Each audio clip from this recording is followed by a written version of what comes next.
दोस्तों जरा सोचिए, नोएडा इंटरनेशनल एयरपोर्ट के आसपास 30,000 से ज्यादा इन रेजिडेंशियल प्लॉट्स अलॉट हो चुके हैं। रजिस्ट्री भी 12,000 की हो चुकी है। पर हालात ये हैं, यमुना सिटी में 1000 हाउसेज रेडी होने के बावजूद भी वहां पर बेसिक सुविधाएं है ही नहीं।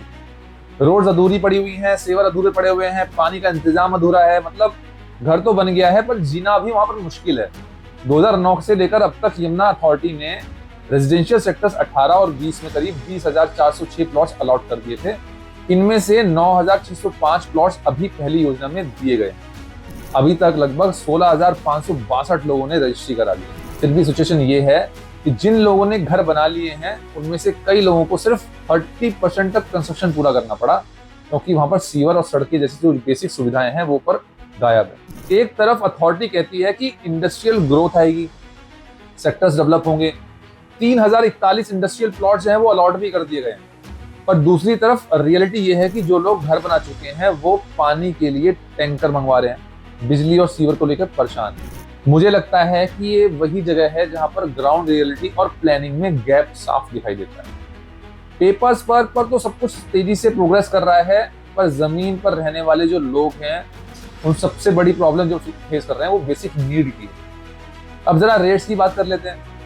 देखो, एयरपोर्ट की वजह से एरिया का नाम बहुत तेजी से उछला है। लोग बोल रहे हैं कि फ्यूचर में यहाँ डिमांड जो है वो स्काई हाई होगी। इसी हवा में प्रॉपर्टी के जो रेट्स हैं वो बढ़ रहे हैं। पर आयरनी ये है कि जिन सेक्टर्स में हाउसेस खड़े हो चुके हैं वहां रहने लायक सुविधाएं है ही नहीं। मतलब प्राइस चार्ट ऊपर है पर फैसिलिटीज बिल्कुल नीचे। तो इन्वेस्टर्स के लिए पॉइंट एकदम क्लियर है। अगर आप शॉर्ट टर्म में इन्वेस्टमेंट करने की सोच रहे हैं तो दिक्कत है, क्योंकि बायर्स को घर रेडी दिखेगा पर अंदर जाकर लाइफ आसान नहीं होगी। लॉन्ग टर्म में हाँ, एयरपोर्ट प्लस इंडस्ट्रियल लोकेशन से वैल्यू बढ़ सकती है, पर वो तभी जब बेसिक लाइफलाइन जो है जैसे सड़क, सीवर, पानी और बिजली पूरी तरह से फंक्शनल हो जाए। मेरा मानना है कि अथॉरिटीज को चाहिए कि फेज डेवलपमेंट करें।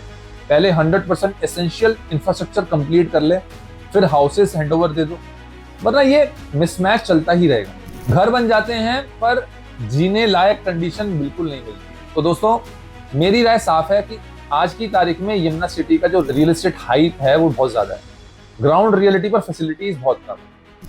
अब सवाल आपसे है कि क्या आप ऐसे घर में शिफ्ट होना चाहेंगे जहां पर रजिस्ट्री तो हो गई है पर पानी, सीवर के लिए डेली स्ट्रगल करना पड़ रहा है? और क्या आपको लगता है कि सिर्फ एयरपोर्ट के नाम पर रेट्स जस्टिफाई होंगे? कमेंट्स में जरूर बताना और वीडियो को शेयर करना ताकि और लोगों को भी अवेयरनेस के साथ डिसीजन मेकिंग आसान हो। Thank you so much.